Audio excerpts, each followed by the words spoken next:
Hi అండి. పసుపు అందరికీ తెలిసిందే. మనందరం చూసింది అందరిళ్ళలో ఉంటుందండి. పసుపు అనే పేరులోనే గొప్ప అర్థం ఉందండి.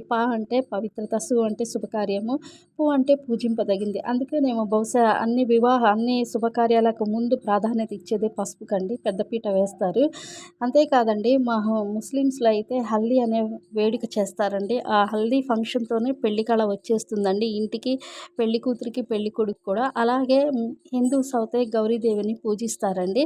అంతేకాదు పసుపు కొమ్ముతో వివాహ బంధాన్ని కూడా పసుపు తాళిగా కూడా ఉపయోగిస్తారండి కొన్ని సందర్భాల్లోనంట. అందుకేనేమో అంత గొప్ప ప్రాధాన్యత ఆ పేరొచ్చింది. అయితే మన కర్రీస్‌లో ఏస్తామండి. అన్నిట్లో వేస్తాము, వాడతాము. అయినా కానీ మన పూర్వీకులైతే దీనికెంతో ప్రాధాన్యత ఇచ్చారండి. పడిగడుపున ఒక చిన్న ఆహ్, పచ్చి మన వేపాకు ముద్దతో పాటు ఒక చిన్న బఠానీ గింజంత పసుపునిచ్చేవారంటండి. ఎలాంటి అనారోగ్య సమస్యలైనా అది హరించి వేస్తుందంటండి. భయంకరమైన పేగుపూత లాంటి, క్యాన్సర్ లాంటివి భయంకరమైనవి పేగుల్లో గానీ, మనిషి శరీరంలో ఎక్కడి నుంచి ఎక్కడ ఉన్నా కానీ, ఉదయాన్నే పడిగడుపున ఒక అర స్పూను పసుపు ఒక వేడి నీళ్ళు చిన్న టీ గ్లాస్ నీళ్ళతో కలిపి ఇచ్చేవారంటండి. అలా ఇవ్వటం వల్ల కడుపులో ఎక్కడ ఏ ఏ అవయవంలో ఉన్న క్యాన్సర్ లాంటి భయంకరమైన వ్యాధైనా నయమయ్యేదంటండి. ఇంకా అంతే కాదండి, ఎక్కడన్నా తెగినప్పుడు ఏదైనా అనుకోని గాయాలయినప్పుడు ఆ రోజుల్లో బెటాడిన్ లేదండి. ఆ రోజుల్లో ఈ పసుపునే ఉపయోగించేవారండి. గడపకు పసుపు రాసేవారంటండి. హిందూస్ అయితే ఇంట్లో శుద్ధి చేయటానికి ముందు పసుపునే ఉపయోగించేవారంటండి.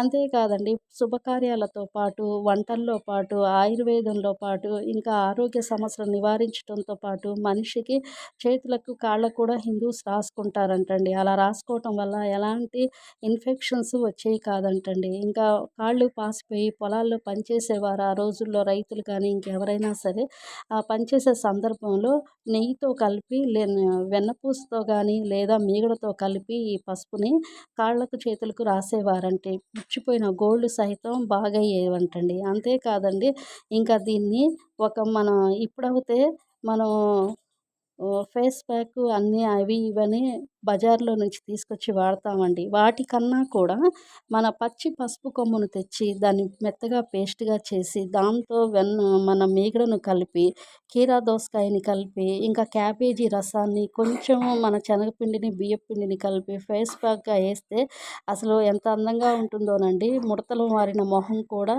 మంచిగా వర్చస్సుతో ఇంకా నిగనిగలాడి షైనీగా ఉంటుందండి చర్మము. శరీరంపై ఉన్న ముడతల్ని కూడా నివారిస్తుందండి. ఇంకా చెప్పాలంటే పసుపుకి ఎంత చెప్పినా తక్కువేనండి. ఇది పసుపు గురించి 10 వీడియోలు చేద్దాం అనుకుంటున్నాను. మీరు కూడా చూడండి. ఈ వీడియో నచ్చితే లైక్ చేయండి, షేర్ చేయండి, సబ్స్క్రైబ్ చేయండి. Thank you.